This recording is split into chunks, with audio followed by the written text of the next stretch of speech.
ଆଜି ଜୟ ଜଗନ୍ନାଥ। ଜୟ ଜଗନ୍ନାଥ। ଆଜି ମୁଁ କିଛି ଜଗନ୍ନାଥ ସଂସ୍କୃତି ବିଷୟରେ ତତେ ପ୍ରଶ୍ନ ପଚାରିବି, ତୁ ଉତ୍ତର ଦେଇପାରିବୁ? ଆଜ୍ଞା ସାର୍। ଓଡ଼ିଶା ବିଖ୍ୟାତ ଜଗନ୍ନାଥ ମନ୍ଦିର କେଉଁ ସହରରେ ଅବସ୍ଥିତ? ପୁରୀ। କେଉଁ ଠାକୁରଙ୍କୁ ଜଗତର ପିତା, ଜଗତର ମାତା, ଜଗତର ବନ୍ଧୁ ବୋଲି କହନ୍ତି? ଜଗନ୍ନାଥ। ଜଗନ୍ନାଥ ଭାଇଙ୍କର ନାମ କଣ? ବଳଭଦ୍ର। ଜଗନ୍ନାଥଙ୍କ ଭଉଣୀଙ୍କର ନାମ କଣ? ସୁଭଦ୍ରା। ଜଗନ୍ନାଥଙ୍କର ଘରଣୀ ବା ପତ୍ନୀଙ୍କର ନାମ କଣ? ଲକ୍ଷ୍ମୀ। ଜଗନ୍ନାଥ ମନ୍ଦିରକୁ ସୁରକ୍ଷା ଦେଉଥିବା ବଡ଼ ପାଚେରୀର ନାମ କଣ? ମେଘନାଦ ପାଚେରୀ। ଜଗନ୍ନାଥଙ୍କର ରଥର ନାମ କଣ? ପତିତ ପାବନ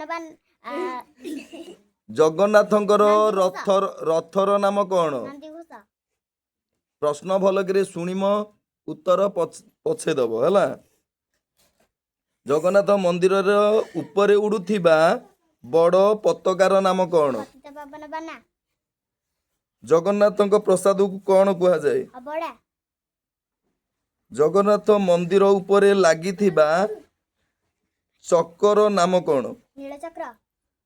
ସମୁଦ୍ର ପାଣିର ସ୍ୱାଦ କିଭଳି? ଲୁଣିଆ।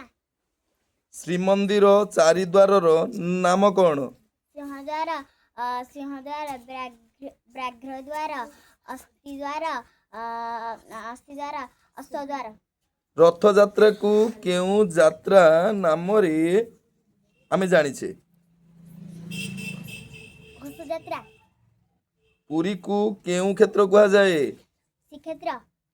ରଥଯାତ୍ରା କେଉଁ ମାସରେ ପଡ଼େ? ଆଷାଢ଼। ଜଗନ୍ନାଥଙ୍କର ରଙ୍ଗ କଣ? କଳା।